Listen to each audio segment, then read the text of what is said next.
Welcome to Transparency with Dr. C, the podcast where leadership gets real. I'm Dr. Brittany Castongway, and I don't like to sugarcoat things.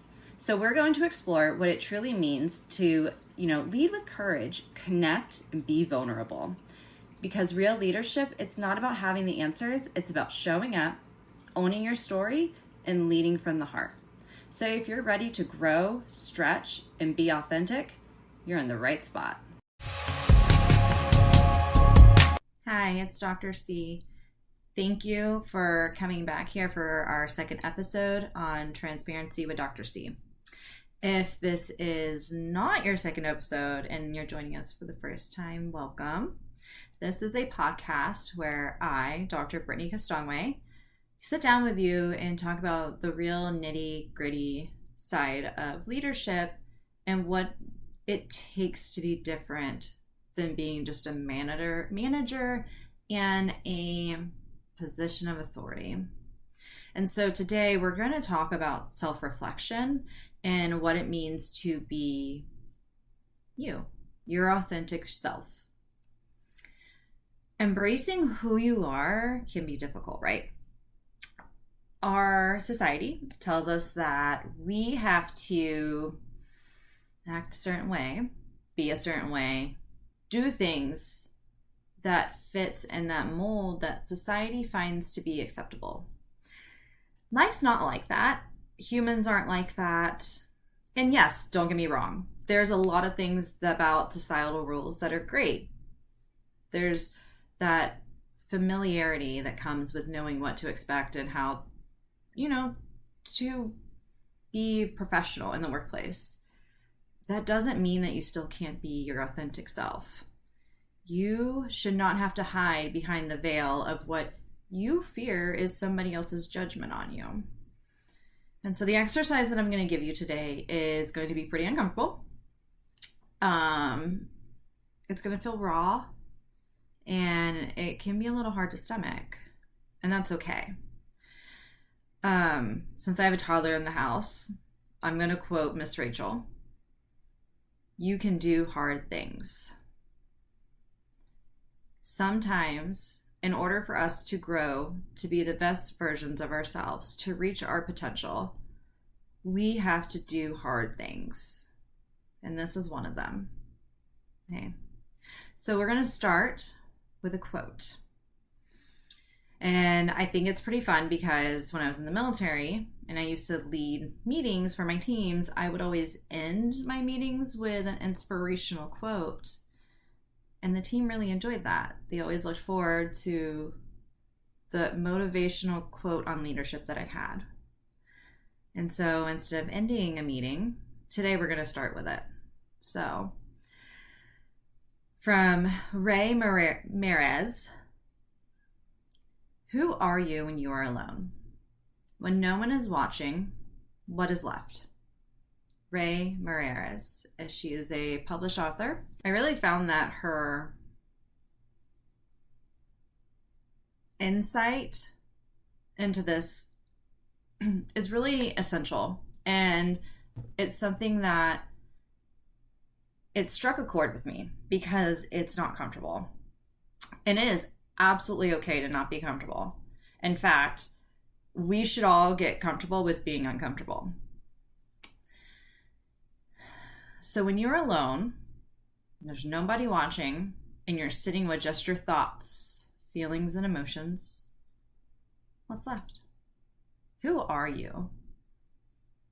What do you see, feel, hear? It is the person that you are sitting with. Is it something that you're comfortable, that you do, or do you avoid it? I chose this quote today because we talk about transparency and we talk about being vulnerable. It's really hard to be vulnerable and embrace your story if you're not comfortable with who you are when you look in the mirror or the thoughts that speak to you. Your internal voice should be your best friend, your companion, your go-getter, we can rule the world prologue. And if your voice is not your biggest fan, cheering you on, saying yes you can,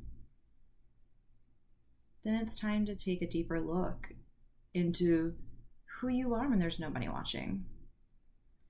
And so that's why I say that this exercise today is going to be really difficult. And even if you don't try it, even if it makes your palms sweat, makes your deodorant start leaking through your shirt and you end up with a sweat pit, it's going to be okay. You don't have to do the exercise. You can listen to the podcast. You can see how we get through this. And ultimately, it's up to you to decide what you're going to do. So I think it's really important that in the full transparency of this podcast and who I am as a person and why I'm sitting here talking to you, that I share, my experience on this thought exercise.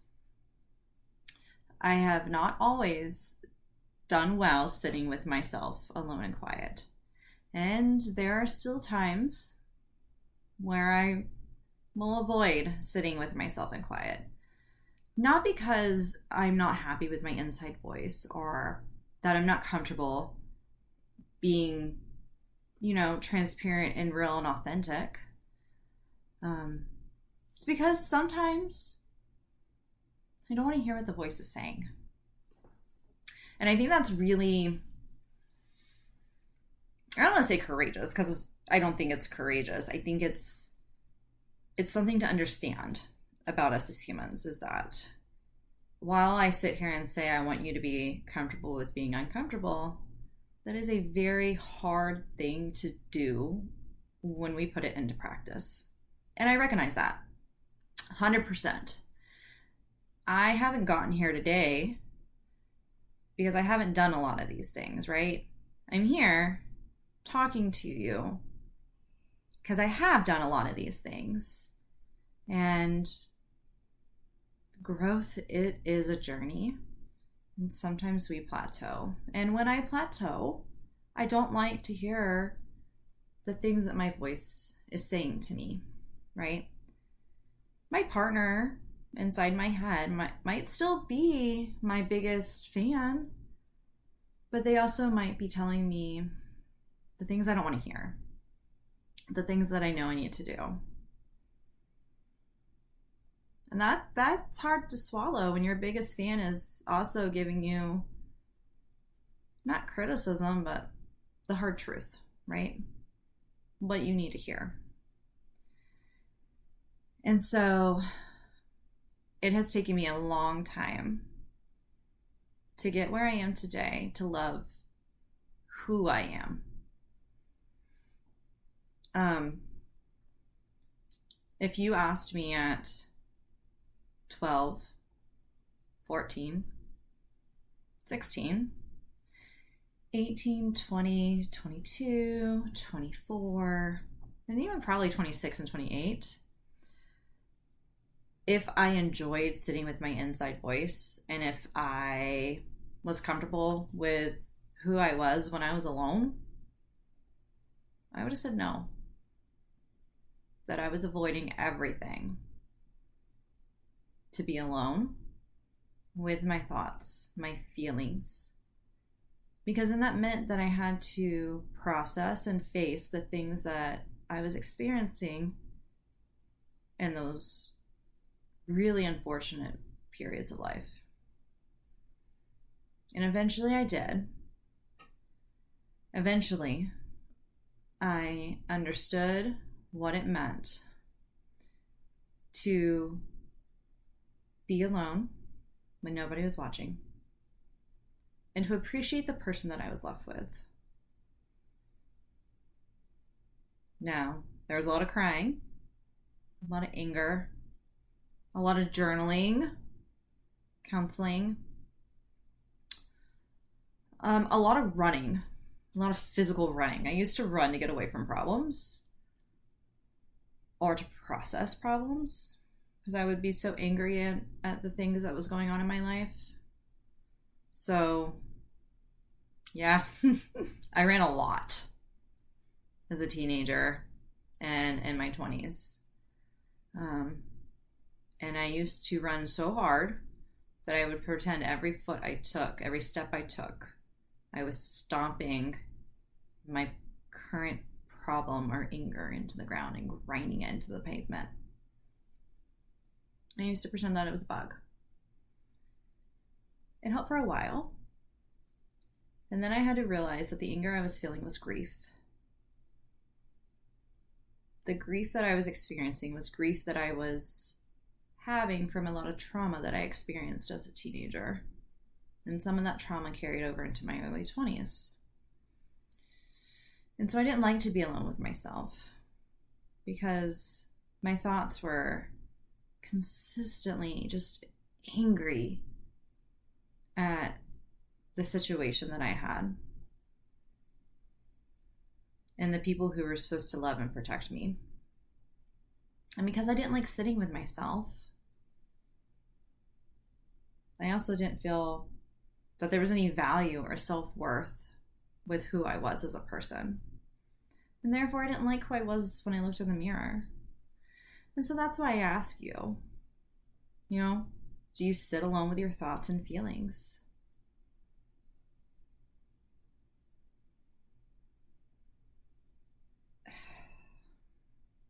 Getting to that point where I was comfortable sitting with myself took over a decade. And now I'm here and I love who I am. I love the life that I've created for myself. I look in the mirror and I see a beautiful, accomplished woman. And I did everything that I could to get to where I am today. Part of it was because I worked on who I was when I was alone.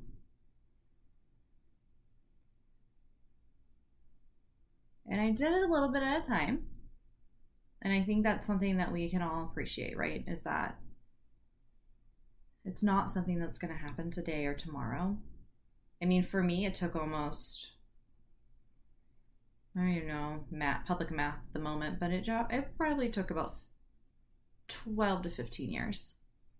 A divorce, a move, and some other things.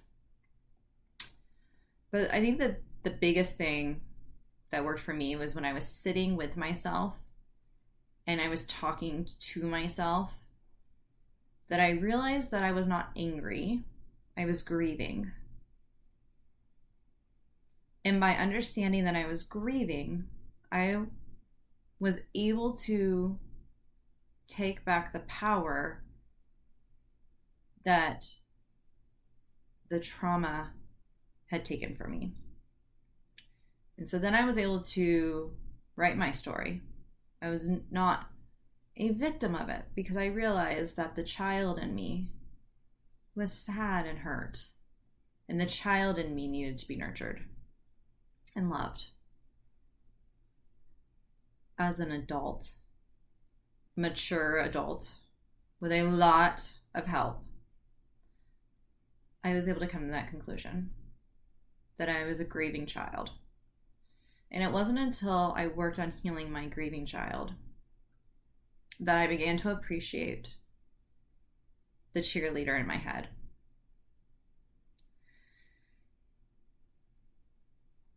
So, I want you to find a few minutes.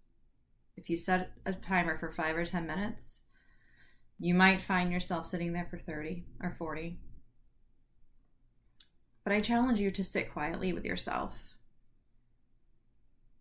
to have a journal, piece of paper, notes in your hand, and to write down what it is that you're feeling, hearing, and seeing.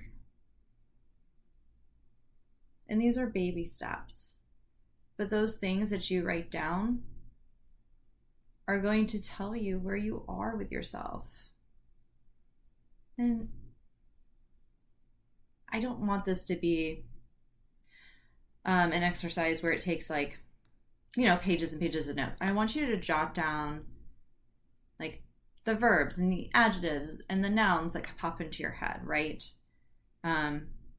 Is it anxiousness, stressed, angry, depressed? Or is it something more like, balance, thriving, respecting life and others? Like, what is it that you're feeling and hearing? Those are the things that you want to write down. When you look in the mirror, are you beautiful? What do you see? You want your inside voice to be something that is extremely positive. If it is not if it is not someone's mom standing in the stadium screaming for her child who just scored, made a major play, then I want you to look at what your inside voice is talking to you and saying. Because that's who your inside voice should be. Somebody who is your cheerleader. And you know what I'm talking about. My kids tell me all the time when they played sports to not embarrass them because I was that mom on the sidelines. But I am their biggest cheerleader. And that's what your inside voice should be saying to you. Who is your biggest cheerleader? If it is not yourself, and it is not coming from within, this is a great opportunity to look for resources that can help you. And so, why does this play into leadership? When you are in a leadership position, even when you are in a management position, because remember, leaders and managers are not inclusive titles, you are expected to show up every day and to put your team in front of you, to make sure that their needs are met, that they are being handled, developed, engaged, challenged, to grow them wherever they are and to meet them there, to understand that everybody operates differently. Everyone has different goals for their life. It's really hard to put others first and to be their cheerleader when you're running away from yourself. And that's something that I realized throughout my years and years of growth, is that if I'm running away from who I am as an individual, if I can't embrace the darkest parts of me, then how can I expect anybody else to see the value that I bring? Or how can I be the best version of myself for leadership? I can't. When I went through my divorce, I was at such a low point personally that my team didn't even know what was happening. Some of them thought someone died in my family because I was so off. They all wrote me a get well card. I think I had a team of about 24 at the time, and nobody that I directly supervised knew what was going on. And so the only people nobody actually on my team, all these 24 people knew what was going on. And a couple people above me did, obviously my boss and our middle boss and stuff, but nobody that I supervised knew what was going on. And so they got me a get well card. And I'm pretty sure it had a Starbucks gift card in there, which was also awesome. I still have that card. I also keep cards. I will hoard cards because it means that you took the time to write me a card. That's really personal. So I do keep cards. But I specifically kept this card because they knew that I was at such a low point that I was not myself personally. that they just wanted to let me know that they missed me and they were here for me and that I could talk to them. And it makes me want to cry just thinking about that. And that was 2018, 7 years ago.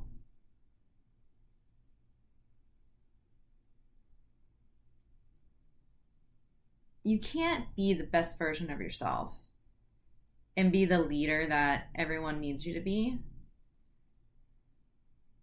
if you're not taking care of your internals. And that's not to say that like life's not going to happen. Don't get me wrong. Life's going to happen. Things are going to happen. We are human. Divorces happen. Death happens. Bankruptcy. You know, car accidents. Things happen. Okay? And like I said, it's okay to not be okay. But the best way to embrace all of those things is by being okay with who you are. Loving yourself as an individual and appreciating the amazing things that you have done and that you will do, and how you will continue to take care of people around you. You know, that's leadership. Some people say that you are not a leader until you've created other leaders. I say leadership is about inspiring others to want to be better, right? Kind of like a coach's mentality. Seeing things in them that they don't see themselves. Helping them grow and want more and to motivate them. That's what I think leadership is. You are going to be limited in that capacity when you don't love yourself. So I want you to sit with yourself. Think about it. Write it down. You can even hit me up on social media or send me an email. I'll drop them all in the show notes. And I would love to respond and talk to you about that. And have a conversation. Because the authentic, vulnerable, transparent version of yourself is going to have parts of you that you don't like. And that's okay. Now, I mean, if you're a terrible person, that's wrong. Don't do that. But it's okay to not be perfect and to not live up to the things that society tells us that we should be. You know, I've gotten where I have in my career not because I did everything I was supposed to and I checked the boxes. Because I didn't half the time. I did the things that were integral and true and honest. I will tell you when we have a hard conversation, don't ask a question you don't want to know the answer to. And I always preface that to say, I will tell you the hard truth. Your internal self is going to tell you the hard truth. You also have to embrace who that person is and love that person. It will make you such a healthier individual when you can embrace who you are and love that person.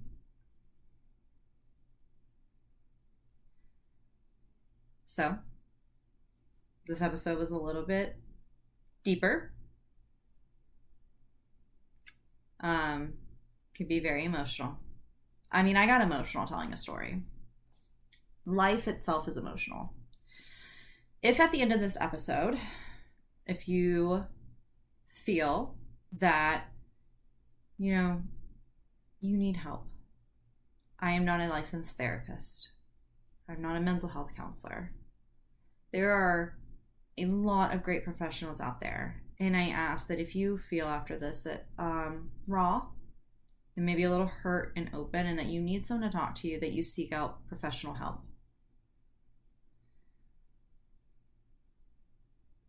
Part of embracing who we are requires professional help. Therapy is a great outlet. So if at the end of this episode you feel like you might need to talk to somebody professionally, please do so. Please get help. The world needs you here in it. And we can't love you if you're not here. So please, if you need help, please reach out and get it. I will include resources in the show notes. And I hope that you take away something from this and really reflect on what it means to be yourself when you're sitting by yourself. Because I think that's a really good idea to know. You won't have a starting ground in where you can grow if you don't know where your baseline is. And so I think this exercise is a really good help. I think this exercise is really good in identifying what that looks like, what that baseline is, and where you can grow from here. You never probably thought leadership was internal growth, did you? It is. And it's going to be a journey, but we're here for it. I hope you enjoyed this episode. I'm Dr. C. This is Transparency with Dr. C. And if you like what you heard, please like, comment, and share so that I can continue helping others. I hope you all have a great day. Bye.